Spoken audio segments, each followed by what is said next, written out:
natin ginaw sapagkat yung ating pong gadget na ginagamit ay hindi nakakayanin. So, yun po. So, pero we will try to record our preaching.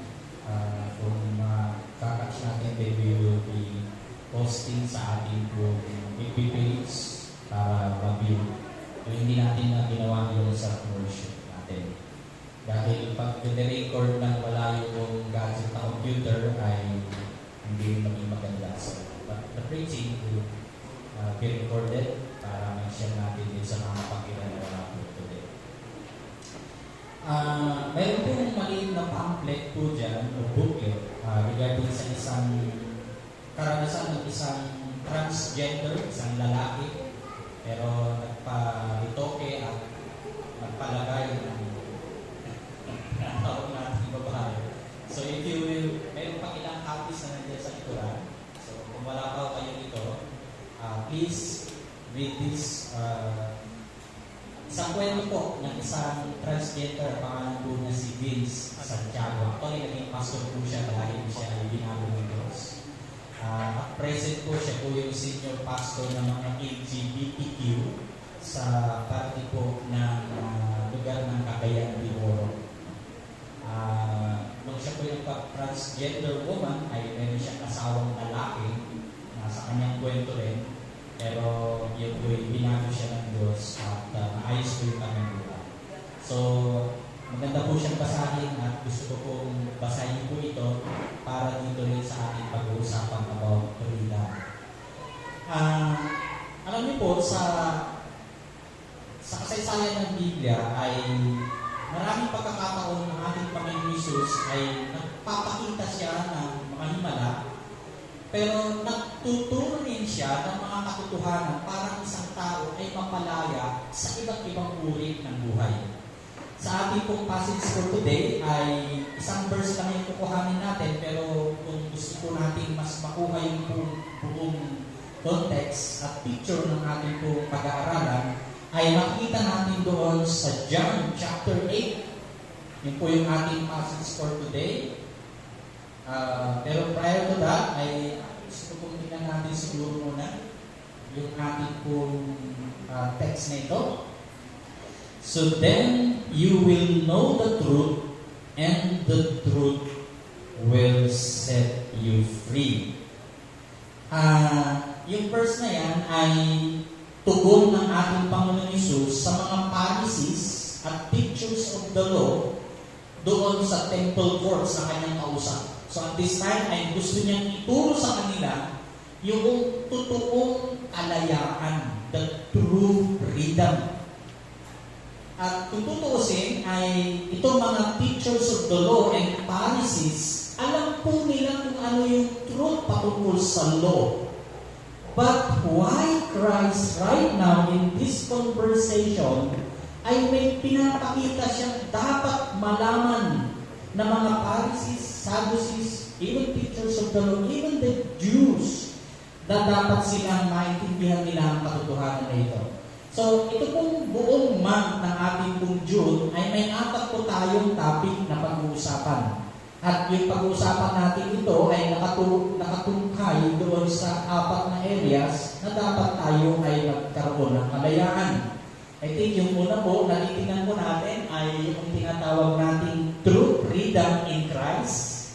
So, or freedom in Christ, pero dinagdagan ko po yung truth sapagkat ang mga tao po ngayon, pwedeng sinasabi nilang sila ay may kalayaan dahil kay Kristo, pero totoo nga ba talaga silang malaya? So, yun yung unang titingnan natin. Pangalawa, yung tinatawag nating political and religious freedom. At ito po'y tutumpak doon sa ating po 142 years. Tama mo ba? Or 42 years ng ating pong kasarinlan or Independence Day. The 22nd Sunday po yan. So next week po yun. Maganda pong alamin natin kung medyo kinakapos po ako ng mga history, pero sisikapin po natin ano ba yung kalayaan na mayroon tayo na 142 years, o 132 years, not 42, 132 years na natin na nakamtan. At ano ba yung mga bahagi ng kalayaan na yung politically at the same time, religiously, o yung relihiyosong pangkalayaan. Intindihan natin ano bang religion na mayroon na dapat tayo mapalaya. And then third, which is the special Sunday ng mga tatay, katulad ko at katulad ng mga tatay na nandiyan. Mga tatay, pakaway-kaway nga muna dyan. Yun!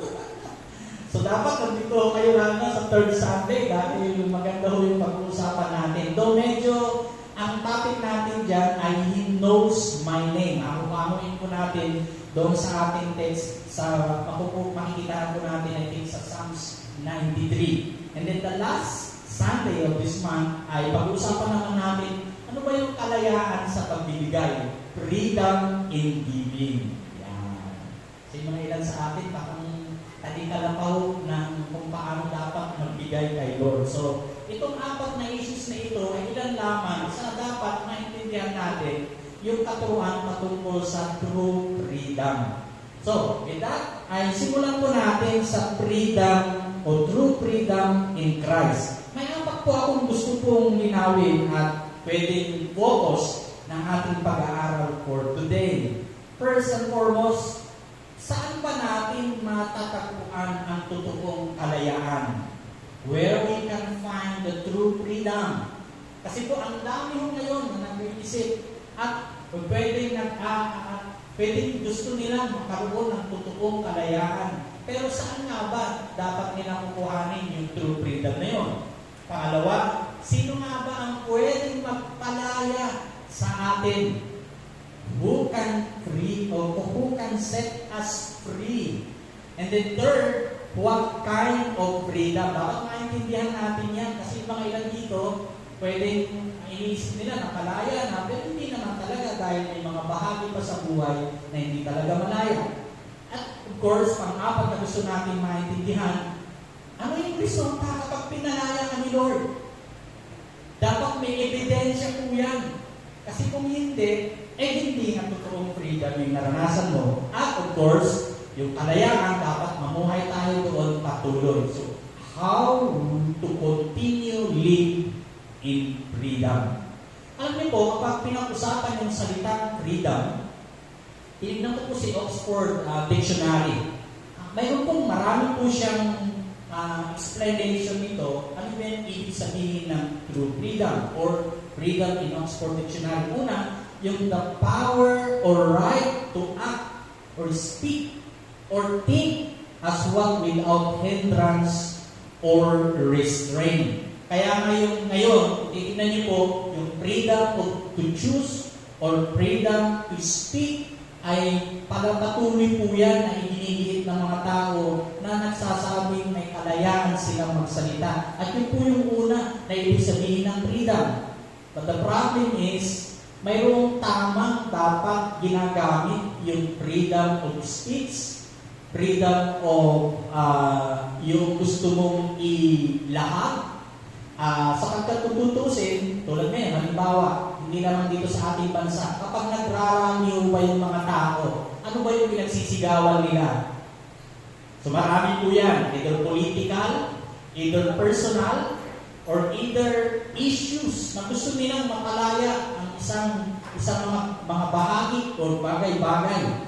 At maging sa buong mundo ay ganun din po ang kanilang cry out, freedom. At yan ay freedom to speak, or the absence of subject or subjection to foreign domination or domestic or despotic government. So, kaya nga doon sa pangalawang Sunday po natin, yun yung isang ibig sabihin din ng freedom. At alam po natin yung kasaysayan ng ating bansa, it does with this kind of dominant or yung tinatawag nating pag-invade sa atin o kaya ang term na ginagamit natin dyan ay tayo'y sinakop at iba't ibang bansa. Like sa Spain, pag-usapan po natin yan next Sunday. Or sa kulungan din, yung isang tao, pinag-uusapan din yung isang nakukulong na tao. Siya gustong mapalaya sa kulungan.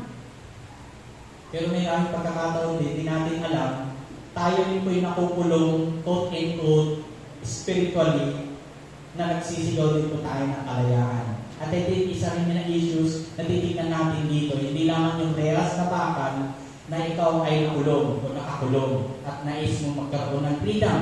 Or yung tinatawag natin state of being physically unrestricted and able to move easily. Sipin niyo po, kung wala tayong kalayaan ngayon, magsama-sama ho dito. Di ba ba't pwedeng sasabihin nyo sa gobyerno kapag halimbawa ng lockdown ulit? Wow. Buti na lang po, itong mga sumusunod na panahon ay nawala na po yung lockdown.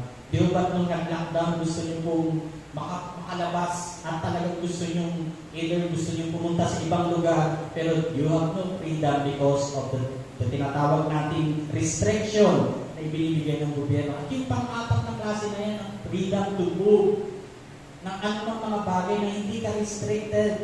Of course, even sharing the gospel, kung ilalagay din natin, part din po yan. Or subject, or state of not being subject to, or affected. Particularly kung tinatawag natin undesirable things. Ewan ko ho dito sa inyo, kapag sa klase ng pagkain halimbawa, sino ho dito yung mga dapat may pagkain na ipinagbabawal? Na dapat hindi nyo kainin, Yan. So, kung may pinagbabawal na hindi dapat kainin, di ba ba't maraming pagkakataon, gusto nyo mapalaya doon at makakain kayo ng bawal na kakainin. So, not subject to things. Or, yung tinatawag natin, the power of self-determination attribute to the will or the quality of being independent of faith or necessity. Yan, pwedeng pag-usapan natin yan, freedom of bilang sa wealth, no? Napalaya dahil sa tinatawag natin kakayanan para magkaroon ng kayamanan or unrestricted use of something. So lahat po yan nakapaloob sa tinatawag nating freedom. But the question today, ang tanong natin, naintindihan mo ba yung freedom na mayroon ka dahil kay Kristo?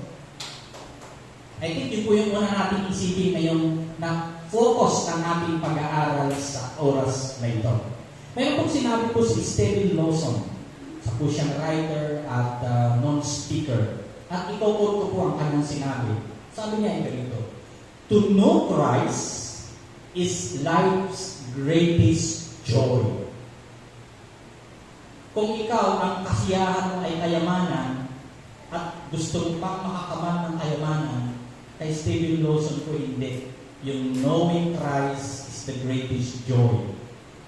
Then to follow Him, our greatest pursuit. Ibig sabihin yung pagsunod kay Kristo ay siyang dapat na gagawin. And then to glorify Him, our greatest goal. And hope. Sipin niyo po yung tatlong mahalagang puntos na binabanggit po nito ni Steven Lawson. Greatest joy is to know Christ, to follow Christ, the greatest pursuit, and to glorify Him is the greatest goal. I think kapag ganito po ang mayroon ka, ibig sabihin naiintindihan mo na pinalaya ka nga talaga ni Kristo. Why? Because the center of your life is Christ at ninanais mo na yung kagalakan na mayroon ka ay dahil kay Kristo na nanggagaling sa Kanya yun. So, ibig sabihin lamang, halimbawa, natin dyan, and that is why, kung ilalagay natin, bago natin tignan yung mga bagay patungkol dito, ang Kristiyano o a Christian and a disciple of Christ ay dapat yung knowing Christ or God must be part of our daily pursuit. Ibig sabihin po niyan, sa lahat pa ng pwede natin gawin, na pwede natin ilagay, lahat ng exert ng ating effort, ng ating pag-iisip, ng ating finances, at mga bagay na gusto natin ma-attain sa buhay, pasisimulan po natin yung totoong pagkilala kay Jesus. Kaso nga lang ang problema, marami nakakakilala kay Jesus Christ, pero hindi po naging tama ang kanilang pananaw. Why? Kasi ganito po, ang tanong natin dito ay ganito. Kung ang isang tao nakakilala kay Kristo, automatically ba siyang candidate sa langit? Or ang Kasunod na follow-up na tanong dyan, kung kilala ng isang tao si Kristo ba'y kilala rin siya? O ipipersonal natin ngayon, kung kilala mo si Kristo ngayon, o noon pa man, automatic ka ba makakapunta sa langit? Or, kung lalagyan pa natin ng pangalawang follow-up question personally, kung si Kristo may kilala mo na siya, ang tanong din, kilala ka rin ba niya? So magkaiba po yun na dapat maintindihan mo natin. Kasi yung ganito po, maging sa panahon ni Jesus Christ, itinuwid niya yung ganung pananaw, yung pagkilala kay Jesus Christ. In a way, ganito po ang sinasabi ng Biblia. Palagi natin napapakinggan ito, lalo na kapag marami nangangaral. Mateo Kapitulo 7 po, verse 21 to 23.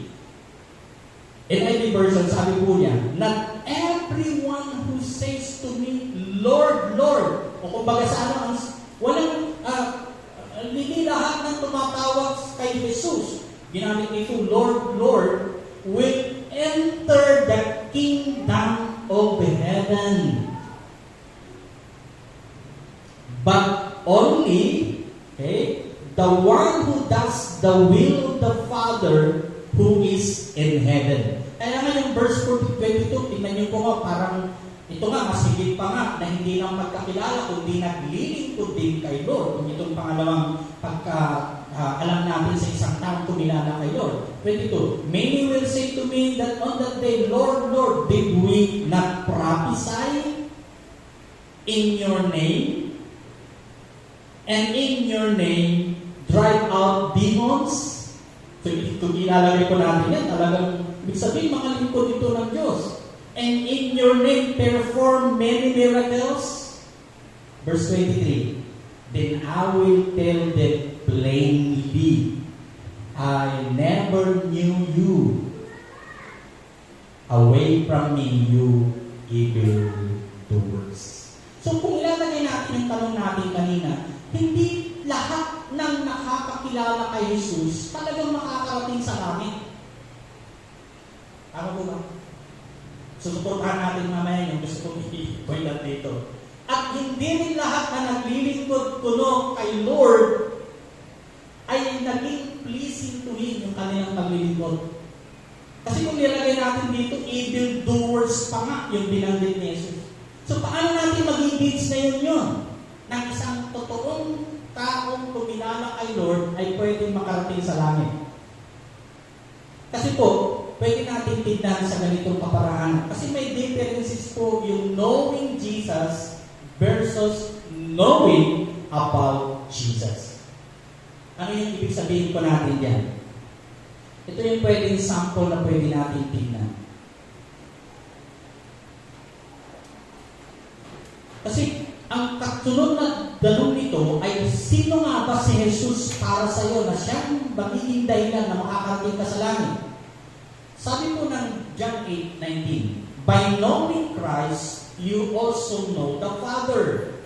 So the word, "then you will know," doon sa verse 31 at binasa natin kanina, ay mayroong dalawang kaisipan po yan, o dalawang pwedeng ilalagay natin para maintindihan yung totoong pagkilala kay Lord na makakarating tayo sa langit.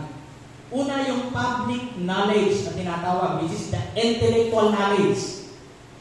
Marami po sa atin, o pwedeng marami yung ang tao ngayon alam nila si Jesus dahil sa kwento, dahil sa sinulat, dahil sa Biblia, or dahil sa minuno na salin-salin binabanggit patungkol kay Jesus. That's publicly knowledge, intellectual knowledge po yun. Pero yung totoong dapat na knowledge na magko-convert sa totoong pagkilala kay Lord, yung personal knowledge, yung karanasan na makilala mo siya personally, which is, we call it the experiential knowledge. Kaya nga, hindi lahat ng pwede magsabi kay Lord, Lord, because they know it, they read it, ay talagang makakapunta sa langit. Yung mga taong nalaman nila, nabasa nila, pero naranasan nila si Christ. Pag sinabi natin karanasan, which is personally nakilala nila si Jesus Christ. So ano yung gusto natin ipatungkol dito? na hindi namang sapat sa atin na nagsisimba po tayo, napakinggan natin yung mensahe patungkol kay Christ, o nababasa natin, pero wala tayong personal na relationship at yung tinatawag natin encounter daily with Christ. Magkaiba po yun. Yung napapakinggan natin at nababasa natin at nalalaman natin kaysa yung tayo mismo. Alam natin si Kristo nandyan sa ating buhay na siyang Panginoon at Lord at Savior ng ating buhay. At yun po yung magiging masasabi nating barometer ng isang taong kumilala sa Lord dahil naintindihan niya, nalaman niya, nabasa niya, and naranasan niya si Christ. Kaya nga po ang problem mo ngayon kung bakit kahit sabihin natin ang Pilipinas is sa Asia, sabi po nila, the first Christian nation, nag-iisang Kristiyanong bansa. Religiously lang yun.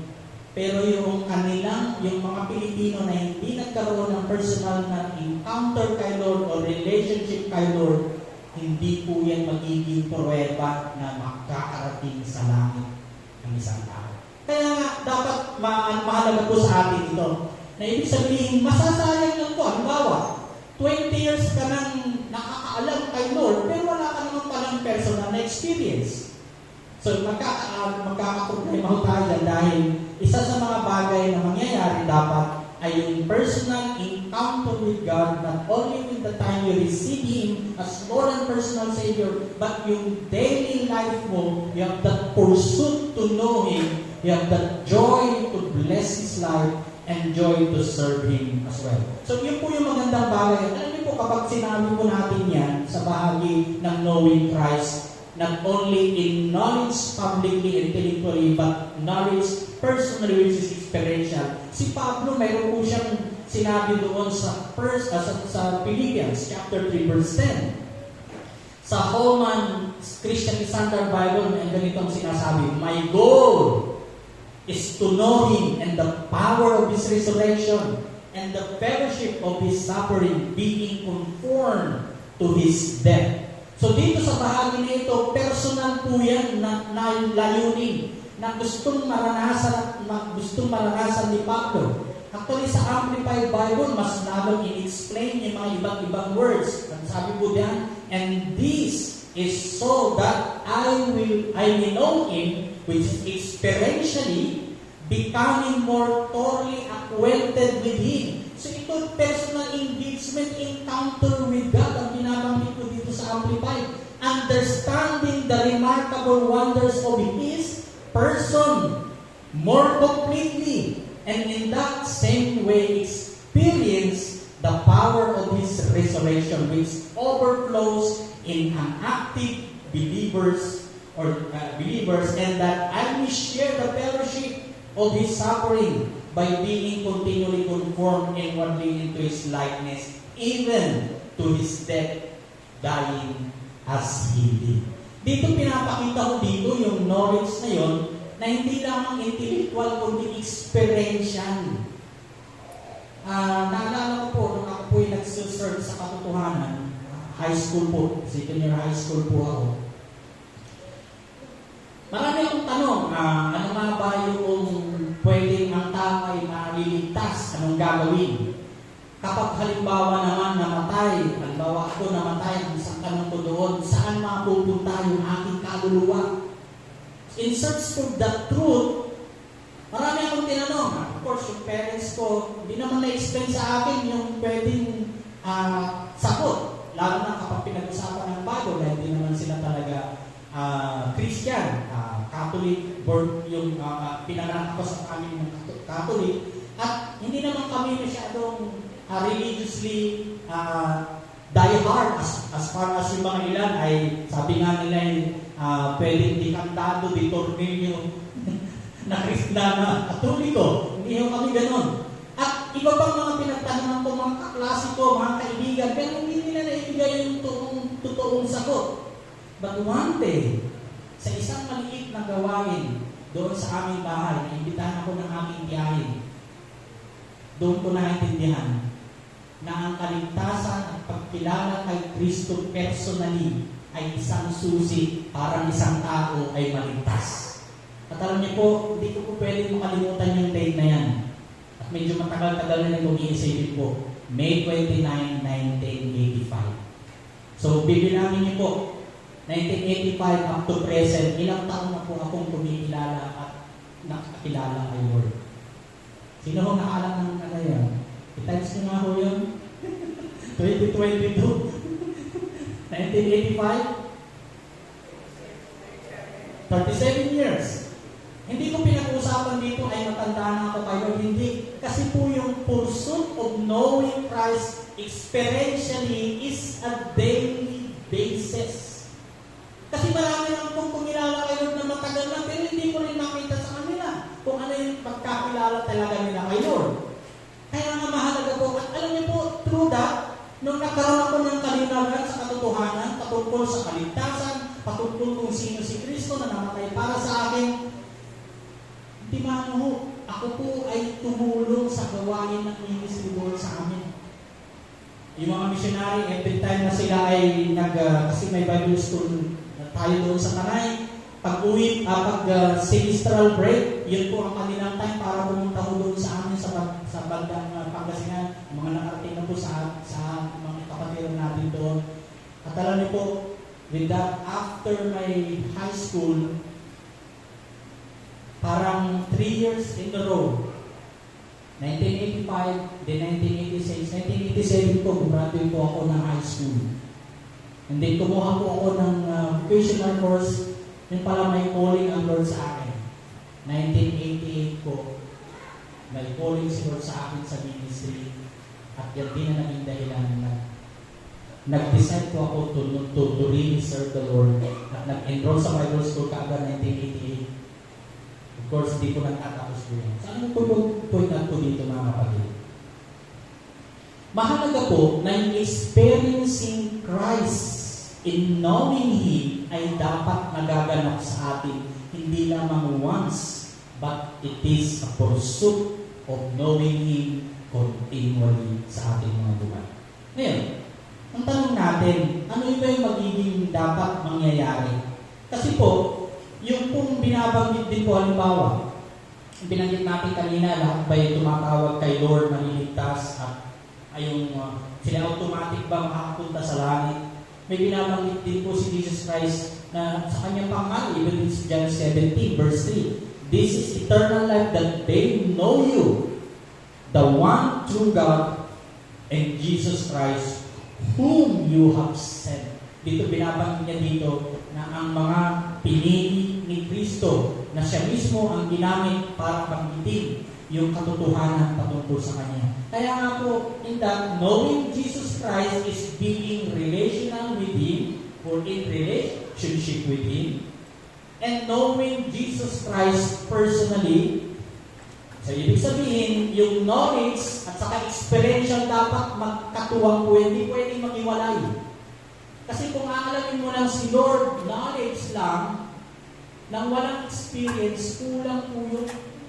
At hindi rin pwedeng experience lang kasi hindi naman pwedeng norm yung experience mo na ikaw ay isang Kristiyano. Dapat maintindihan mo rin ano yung nakapaloob doon sa pagkakilala kay Kristo. Kaya itong dalawa na ito ay dapat maganap. So, yun po yung mga katotohanan na gusto natin makita that Christ who giving us, siya nagbigay sa atin ng kalayaan. Kasi yung truth, as far as the truth, kasi binanggit doon, then you will know and then the truth. Ano ba yung truth? Saan ba nakapaloob yung truth na yan na pinag-uusapan natin? Kasi kung ngayon kung pag-usapan ng katotohanan, marami pong mga ngaral patungkol sa katotohanan. Pero paano na natin mag-engage? Paano natin malalaman na yung pinapangaral ng isang mga ngaral ay totoo yung kanyang pinapangaral, lalo na yung kalayaan kay Kristo.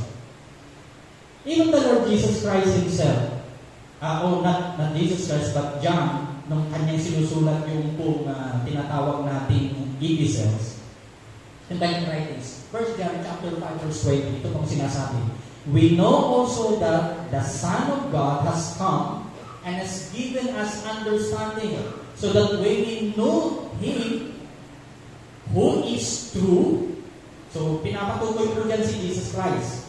And we are in Him who is true, word na true ulit yung binanggit, by being in His Son, Jesus Christ.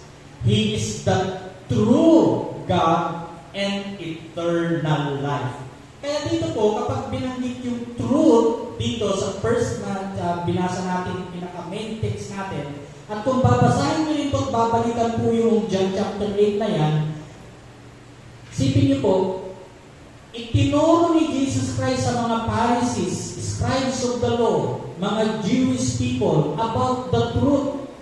Kasi halimbawa, regarding kung sino si Jesus Christ at kung sino yung kanyang ipinapatutuo, ay kanya itong sinasabi sa kanila, pero hindi nila matanggap. Totoo na nga yung sinasabi ni Jesus, pero hindi nila matanggap. Why?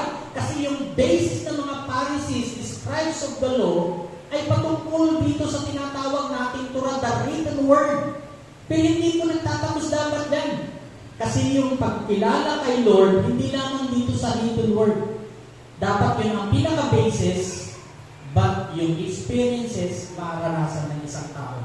Kaya nga kung nilalagay natin yung binanggit niya dito, halimbawa, ang isang truth dito ay patungkol sa kanyang testimony. Kasi po kung anuhin po yung buong text po niya, halimbawa, yung book chapter 8 na yan, as kung sasaysayin po natin yung content patungkol dito sa truth, ay una, maintindihan po natin na yung isang kwento ng dispute of this testimony, dahil hindi nila pinaniwalaan yan, verse 12 to 20, yung tinatawag nating halimbawa sa verse 21 to 20 naman ay pinag-uusapan ng mga Jew dyan yung tinatawag nating dispute kung sino si Jesus Christ, at binabanggan natin siya nga, mamaya makita natin sino nga ba siya. At at the same time, yung verse 31 to 47, yung dispute about children of Jesus, sino nga ba yung mga totoong anak ni Jesus, or ilalagay pa nga natin ang isang ilalapat nilang pagkaalam ng mga Hudyo at mga scribes ay sila yung mga anak ni Abraham, kaya sila din dapat ay mayroong pagkakilala sa Diyos. So, verse 31 to 47 po yan, pinag-usapan yung mga bagay-bagay na yun. Pero kung tutuusin, ay itinuro ni Jesus kung ano ba ang dapat totoong truth na dapat nilang alamin. Halimbawa po, ano yung truth na dapat nilang alamin? Na si Jesus, na siya yung tinatawag nating Son of God, as far as yung binasa rin natin kanina sa 1 John, at nagpapatutuo rin kung sino yung Diyos Ama, as far as yung kanyang binanggit din po sa bahagi ng verses dito sa chapter 8. At maliban po dyan, siya rin mismo, ito ang pinakamas hindi matanggap ng mga scribes at maging mga Pharisees. Yung binanggit po niya, kung alam niyo po itong verse na ito, John 14:6. Sino po makakapag-quote po ng verse na yun? Sino po? Sige nga po, pakinggan mo ako. Yan. Pakita mo naman ito. So, Jesus is the way. Ano po yung kasunod? The truth and the life. So, wala nang ibang way. Hindi po ang way yung mga saints. Hindi rin po way yung isang leader na nangangarap patungkol kay Christ. Hindi rin po way yung religion. Hindi rin po way yung anuman po tinatawag natin, pinanananganan mo natin. It's only Christ na mismong siya nagbanggit po nito that He is the way, the truth, and the life. Ano ba yung nakapaloob dyan sa tatlong importanteng dapat natin maintindihan patungkol sa truth regarding si Jesus Christ? Pag sinabi natin Jesus, the way, talagang siya lang naman yung daan papunta sa kalangitan at papunta sa Ama.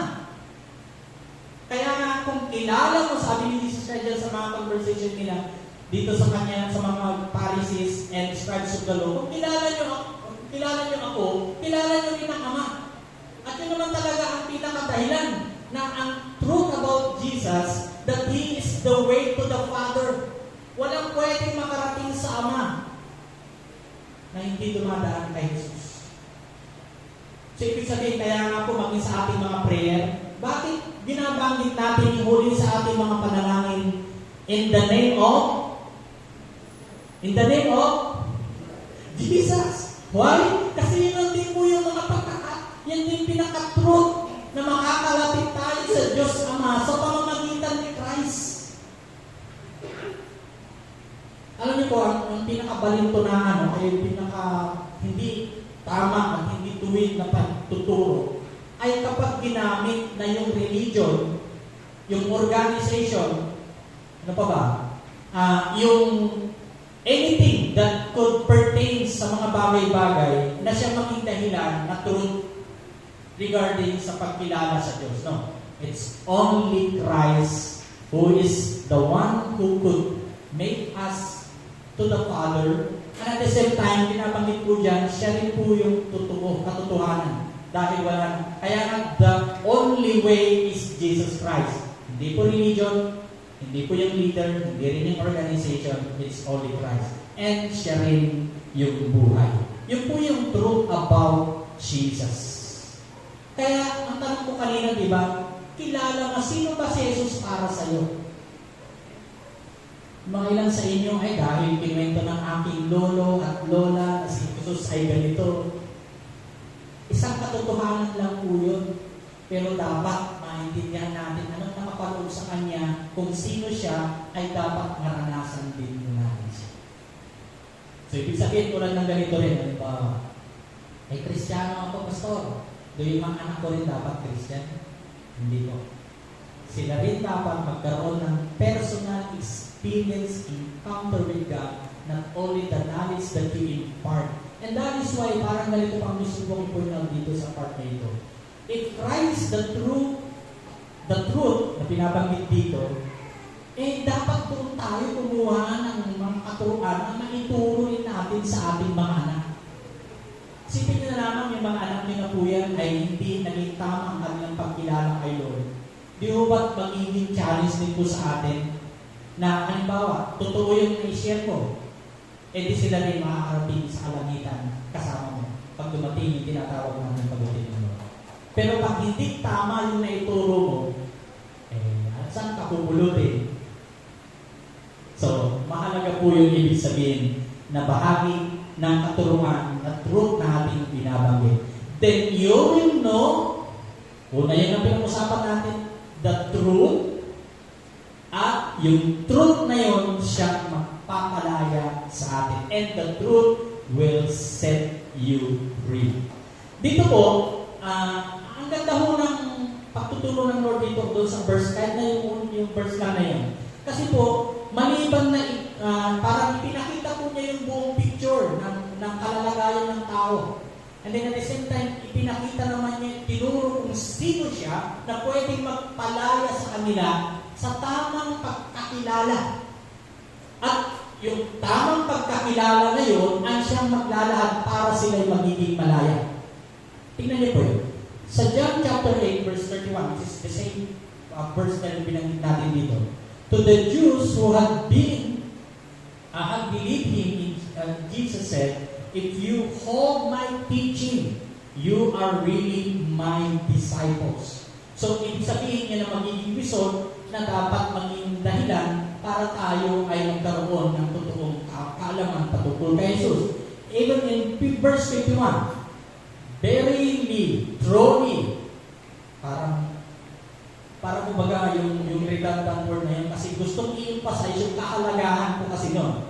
Verse 51, very truly, I tell you, whoever obeys my word will never see death.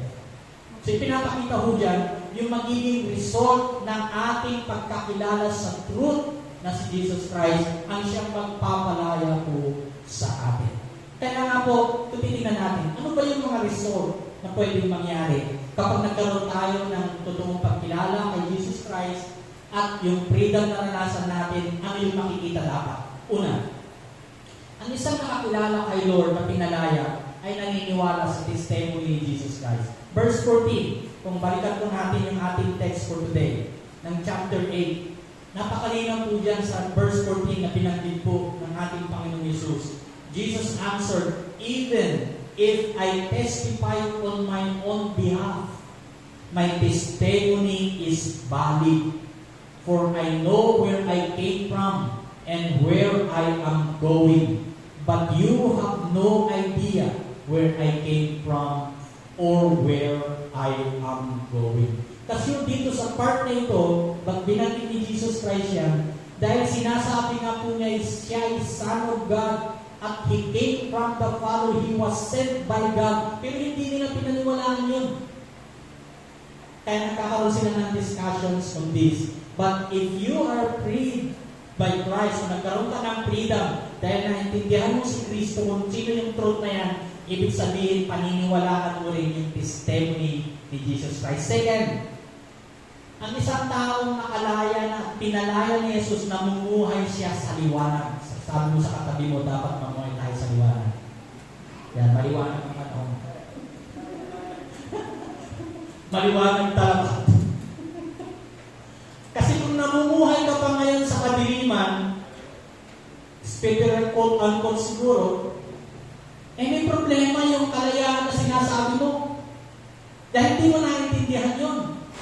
Kasi ang result dapat ng iyong kalayaan dahil kay Kristo na nagpalaya sa iyo, ay yung buhay mo na mumuhay sa liwanag.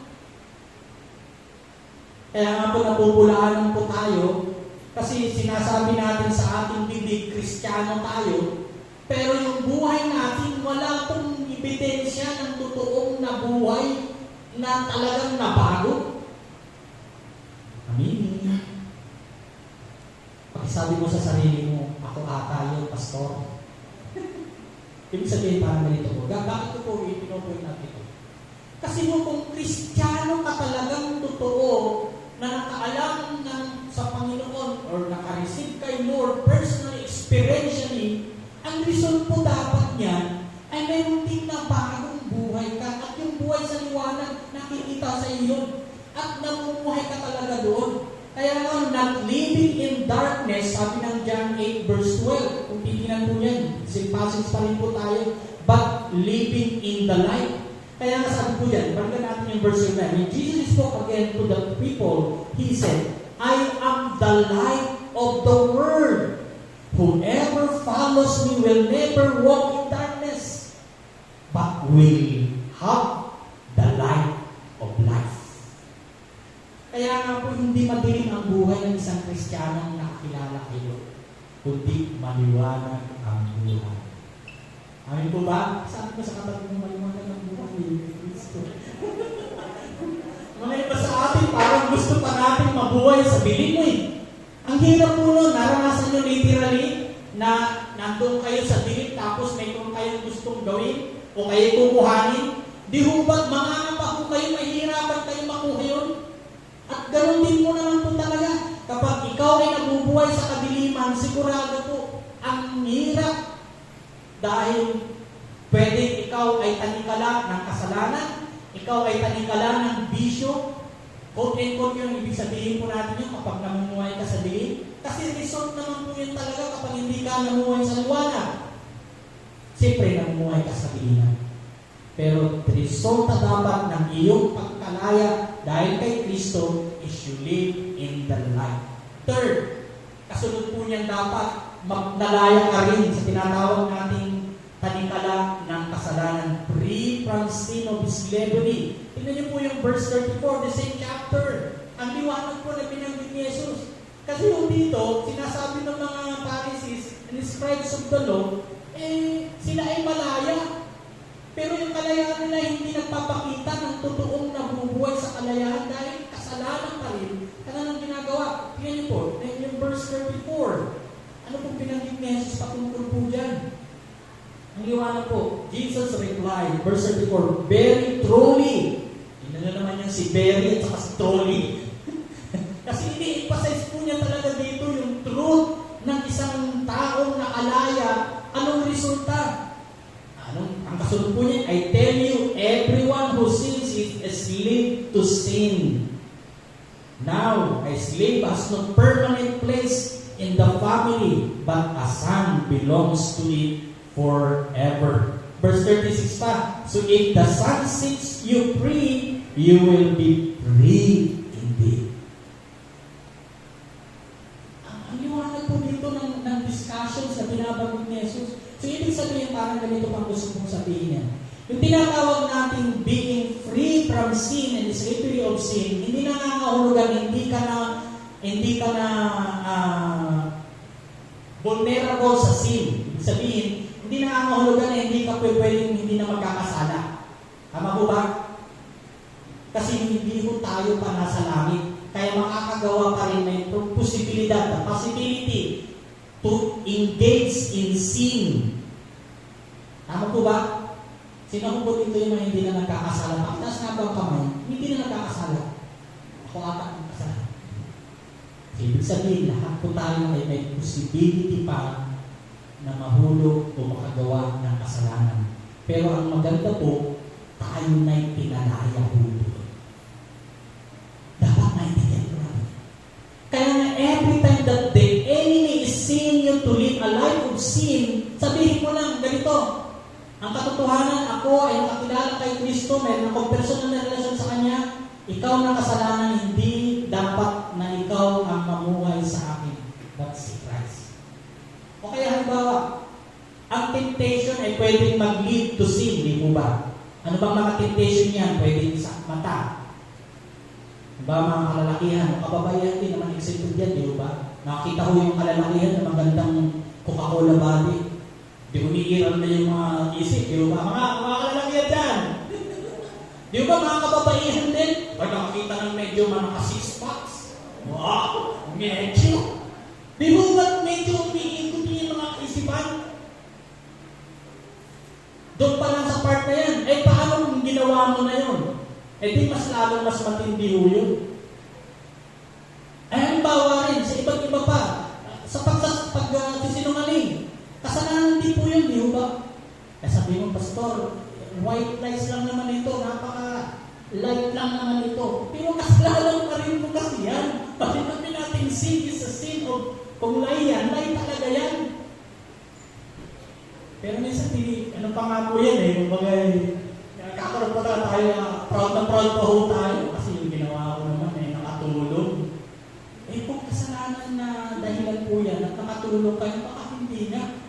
Baka dinobyo magiging result. Kaya ngayon is liberty to sin, dapat wala na po tayo dyan. Dahil result na dapat napalaya ka din. Pang-apat, ito, mas magandang tanawin po natin ito. God became our Father.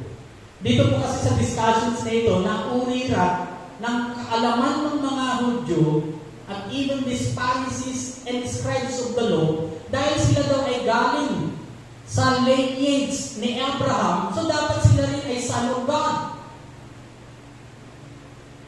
Pero nililip ni Jesus Christ, hindi. Hindi dahil kayo'y anak ni Abraham at nanggaling kayo doon, yung ninuno nyo, at kung galing kayo dyan, kayo na yung anak ng Diyos. Hindi. Sinabi po, tingnan niyo po yung verse 4 dito, as far as this chapter na pinag-uusapan natin. Kaya nga po, dito pa lamang maintindihan natin na mayroon pong truth ng isang taong pinalaya na makikita sa kanya. Tingnan niyo po yung verse 42. Jesus said to them, if God, kung ang Diyos nga ang inyong Ama, would you love me? For I have come here from God. I have not come on my own. God sent me. Kasi dito, yung legitimacy ng kanilang pagiging anak ng Diyos ay nakapunto doon sa kaalaman nila, yung knowledge nila doon sa kanilang lineage kay Abraham. Pero hindi, ang pinaka-legitimacy ng isang pagkaging anak ng Diyos ay walang iba, babalik tayo ulit kay Jesus Christ na siyang pinadala ng Panginoon para magkaroon tayo ng pagtunumbalik sa Diyos Ama. Na yung ating relationship to the Father because of Christ ang siyang naging sentro kung bakit tayo tatawaging anak ng Diyos. Kaya nga po, kakasubalian natin hindi naman siguro napapakinggan ni Kibuloy ito dahil hindi tayo naka-explain ngayon. Hindi na nangahulugan na si Kibuloy ang siyang anak ng Diyos. nakakalili ni Kristo. Kasi pag sinabi niya yung blasphemy, tayo nagiging anak ng Diyos, o tayo ama natin ang Diyos, it is because of Christ na nasa atin. Tama ko ba yun? Malina po dapat yun, di ba? Pero kung gagamitin mo dahil, ito medyo mali rin pananaw, dahil anak ka ng Diyos, big Diyos ka na rin. Tama ko ba yun? Pag ganun ang pananaw nyo, medyo mali yung theology. Kasi hindi ka pwedeng maging Diyos dahil may isa lang na Diyos. Amin po ba? Ikaw ay anak ng Diyos, it is not because of your good things na ginagawa, o kung dahil ikaw ay maganda, nababae at gwapong lalaki, o mabait na tao, no. It's only because of Christ you became the Son of the Father. At yung pagiging Son na yon ay hindi nangangahulugan na ikaw ay Diyos na rin. Kahit sabihin pang small g ng God na yan, hindi pwede ho yun.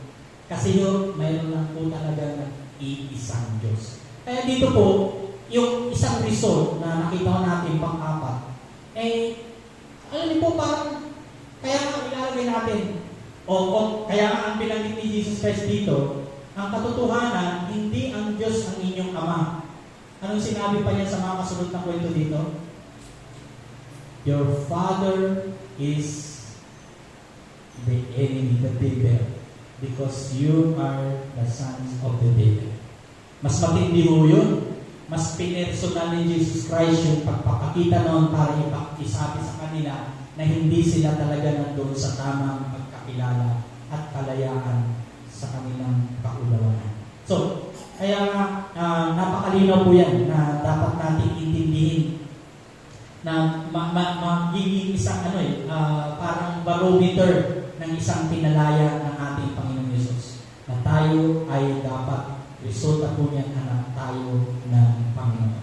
Lastly, ito na dapat pinaka-application po niyan. Kapatid, kung ikaw na may nakaranas ng kalayaan, huwag mong ipagkait yan, paglingkod mo. Inan sa atin ang tagal-tagal na sa Lord, sinasabi natin tayo malaya, pero wala tayong kalayaan maglingkod. Anong problem? Baka nga, Pastor, dahil may pahinaan pa ako, hindi ako pwede maglingkod.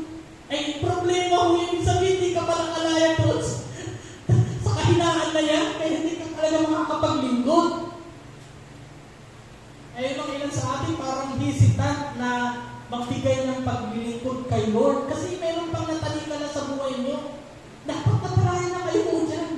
Kasi ang resulta po ng pinalaya ni Jesus, nakakapaglingkod. Sabi mo nga sa katabi mo, dapat ako rin. Amen? Paglilingkod, hindi yung nakaupo. Kasi hindi yan ang purpose ni Lord. Kasi mga taga-Bisaya ho kasi, nakalingkod naman kami, Pastor, bakit naman? Hindi. Hindi pa rin taga-upo yung taga-lingkod sa mga Bisaya. Naglilingkod po dapat ang naging resulta. Dito yung problem mo ngayon.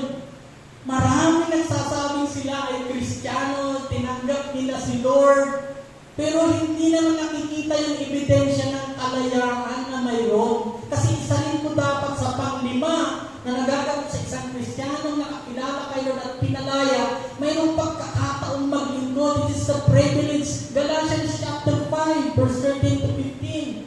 You, my brothers and sisters, were called to be free. Tinawag para malaya. But do not use your freedom to indulge the flesh. Rather, serve one another humbly in love. For the entire law is fulfilled in keeping this command.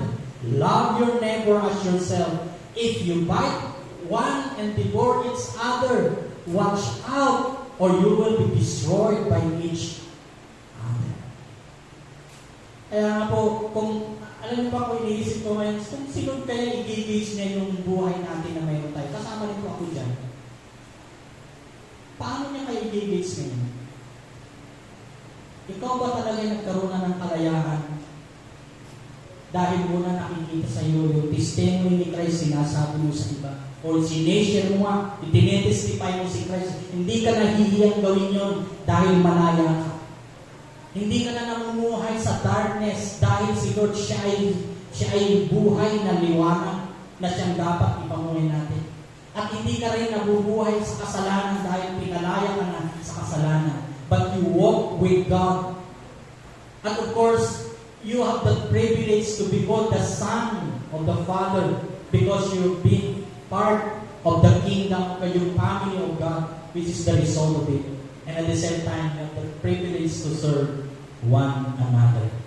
Kaya nga po, may tatlo po akong parang gamitin natin application at the same time, i-reflect din po natin, mga kapatid, before I end on this topic. Ang true freedom can only experience to Christ alone. Kaya kung hindi ka pa talagang totoong napalaya, baka yung pagkaalam mo sa kalayaan na hindi nakatuon kay Jesus Christ. Kaya dapat yun po ang point of the discussions for today. Na ang kalayaan mo dapat ay dahil kay Kristo. Pangalawa, yung true freedom will keep you free to serve Christ. Resulta po dapat yun.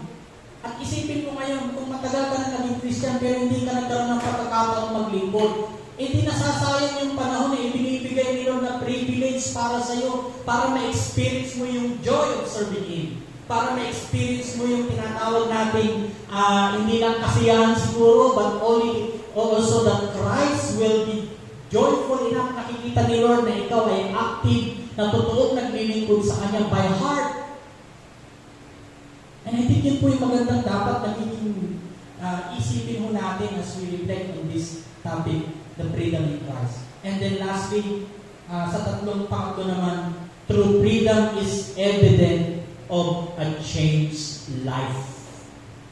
Kung hindi na bago ang buhay mo since you received Christ, baka hindi true freedom in Christ ang naranasan mo. Baka religion lang ang naintindihan mo. Baka naipasa lang sa iyo yung mga kwento patungkol kay Jesus, pero personally, hindi ka talaga nagkaroon ng karanasan para mabago talaga ang buhay mo at magbigay testimony sa mga tao na hindi ka man pa magsasabi ng maraming salita, pero nakita na yung buhay mo, yung kilos mo, yung iniisip mo, yung ginagawa mo will testify that you are in Christ dapat.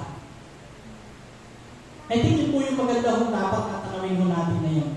Kasi kung every Sunday pumunta ho tayo dito pero walang nababagong buhay, ibig sabihin hindi pa rin talagang tayo napalaya sa ating pagkaunawa patungkol sa true freedom.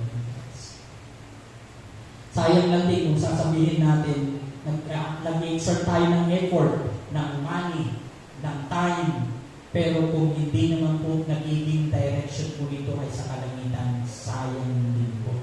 Kaya nga po ngayon pa lang, isipin mo natin as we reflect on this topic, that true freedom is only found through Christ.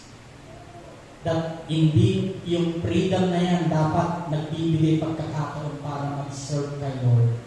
At the same time, yung nabago o nababago yung buhay. I think, hindi ko na pwedeng i-elaborate pa dahil pwedeng sa ngayon, hindi pa sapat yung ating pagkaunawa. Pero dito sa binabanggit natin, I think, makakatulong ito para makita natin yung kaliwanagan na nakay Kristo. Tayo po yung mga langit. Lord, patawarin niyo po kami sa aming po mga pagkukulang. Maging kung paano namin siniseryoso ang Kristiyanong buhay. Kasi sa maraming pagkakataon, mabalako kami sa maraming bagay dito sa mundo nito na minsan nga po'y wala ng koneksyon doon sa eternity. At lalo na kung yung pagkaalam sa truth ay okay lang kami na may ipasa sa amin yung mga maling pagtuturo na hindi naman nasusuri, na naging dahilan, na wala ho kaming pinaka-foundation ng buhay Kristiyano. at lalo na kung paano namin alamin ang katotohanan na siyang magpapalaya po sa amin. Today, hindi man kami masyadong indoctrinated sa maraming bagay o yung mga ilan sa siguro marahil ay napapakinggan at pwedeng ang napapakinggan nila ay hindi angkop sa dapat katotohanan na dapat tayuan. Tulungan niyo po kami na maging masusi, maging makamaraan sa kung paano namin bigyan ng kahalagahan ang pagkilala sa iyo personally at as well as yung tinatawag namin knowledge as well. The intellectual and the personal experience na yung po hindi pwedeng maghiwalay sa aming pamumuhay para mas lalo ka namin makilala na siyang pinanggagalingan ng katotohanan, na siyang daan, ang buhay, at the same time, siya rin naging dahilan para makilala ka namin. Lord, allow us to really experience the Christ in us and for us and through us, so that we have the freedom to serve and the life that is changed ay magpapatotoo kung sino ka na nasa amin. Naway hindi nababanggit lamang ng aming mga bibig na kaming Kristiyano, kundi ipinapamuhay namin ang katotohanan na ito, lalo na ang katotohanan kami na palaya sa kasalanan tanikala ng kaaway. Yes, thank you for the true freedom that is in Christ alone. At yun po'y dapat namin patuloy na panghawakan, ipamuhay at mamuhay na nakakapagbigay kaluguran sa inyo. Salamat po at ito ang dalangin namin sa pangalan ng Panginoon Jesus. Amen. Open na po tayo bago gawin natin yung